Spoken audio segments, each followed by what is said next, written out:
এই জানেন, দুঃখ হলেও সত্য, শুনে না, শুন দেখবেন যারা রাতবির চলে, আমি এখনকার যুগে যা আগে দেখিনি আমরা, আমার বাপ দাদারা এখন দেখতে পাই, মানে আপনার কুকুর আর শিয়াল এক জায়গায় বসে রয়েছে। বিশ্বাস করেন, আজ থেকে 6-7 বছর আগে প্রথম যখন জলসা করেছি, রাস্তায় বহু জায়গায় দেখেছি কুকুর আর শিয়াল বসতে এক জায়গায় দেখিনি, এখন দেখছি কুকুর আর শিয়াল এক জায়গায়। মানে এরাও ইউনিয়ন করে বুঝে না, শোন বাঁচতে গেলে, আমাদের অধিকার নিতে গেলে আমাদের এক জায়গায় ইউনিট হতে হবে।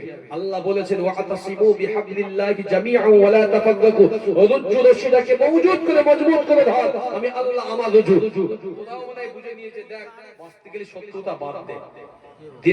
যত দিন যাচ্ছে ঝোপঝাড় কেটে বড় বড় বিল্ডিং বালাখানা হচ্ছে, আমাদের থাকার জায়গা সংকুল, নিজেরা ঝগড়া না বাঁধিয়ে আমরা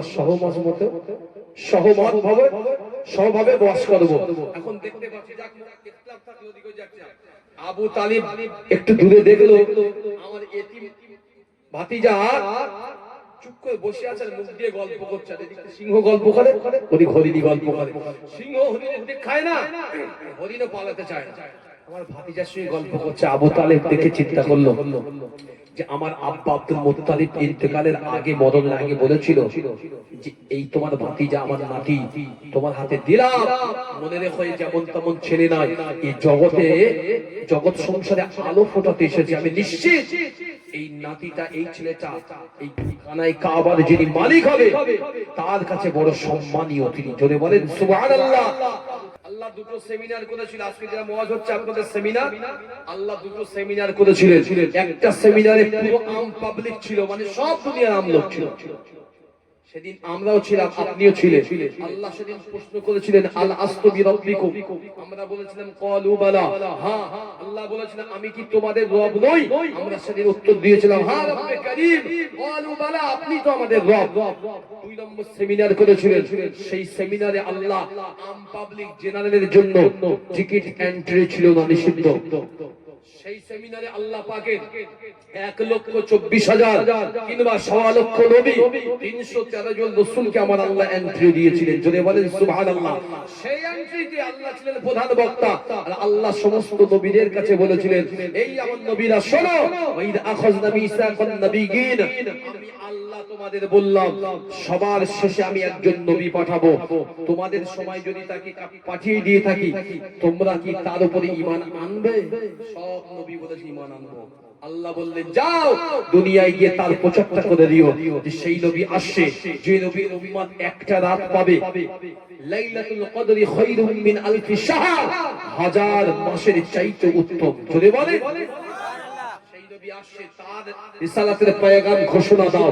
সব নবী ঘোষণা দিয়েছেন যে আখেরি নবী আসবেন একটা পিরিয়ডে, যে নবী হবেন আল্লাহর সবচেয়ে প্যারা। একবার যদি বলেন না সুবহানাল্লাহ। সেই নবীর উম্মত বড় গর্বের, আমাদের বড় গর্ব।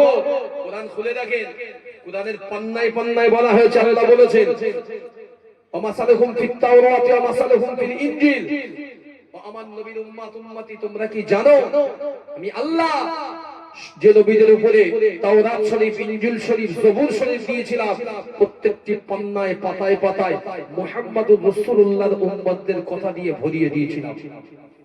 মানে অন্যান্য নবীরা আমাদের কথা বেশি আলোচনা করত যে কেমন মানুষ হবে না, এই 60 বছর হায়াত পাবে, 50 বছর, 40 বছর, 70 বছর কি করবে? আমরা 300 আছি, 400 বছর পাচ্ছি, 500 বছর, আমরা এত কিছু করে আল্লাহ সান্নিধ্য যদি না পায়, এই 60 বছর হায়াত নিয়ে কি করবে? এই আলোচনা ছিল। কিন্তু সব কিছুকে নষ্ট করে দিলেন আমার আল্লাহ। আমার আল্লাহ এতটুকু কথা বলেছেন কুনতুম খায়রা, আমি আল্লাহ তোমাদের সবচেয়ে উত্তম উম্মত বানিয়েছি। যদি বলেন সুবহানাল্লাহ। চিন্তা করে দেখেন আমার আপনার সম্মান ইজ্জত আছে কিনা? সম্মান ইজ্জত আছে কিনা? এই সম্মান ইজ্জত আছে বলেই আজ আমরা শ্রেষ্ঠ উম্মতে মুহাম্মাদি আছি। যদি বলেন সুবহানাল্লাহ। আল্লাহ নবীর কাছে গিয়ে পৌঁছে গেলেন চাচা আবু তালিব। নবীর কাছে গিয়ে একটু দূরে দাঁড়িয়ে দেখছেন আবু তালিব যে এই দৃশ্য আমি আমার জীবনে দেখিনি। কি? এই দিকে দাঁড়িয়ে আছে হরিণ আর এই দিকে দাঁড়িয়ে আছে সিংহ। আচ্ছা, সিংহ আর হরিণ প্রশ্ন বন্ধু না? যদি বলেন সিংহ আর হরিণ মানে দুনিয়ার জমিন ধরলেন কুকুর আর শিয়াল, এদের বন্ধুত্ব ভালো না মন্দ? কথা বলে না।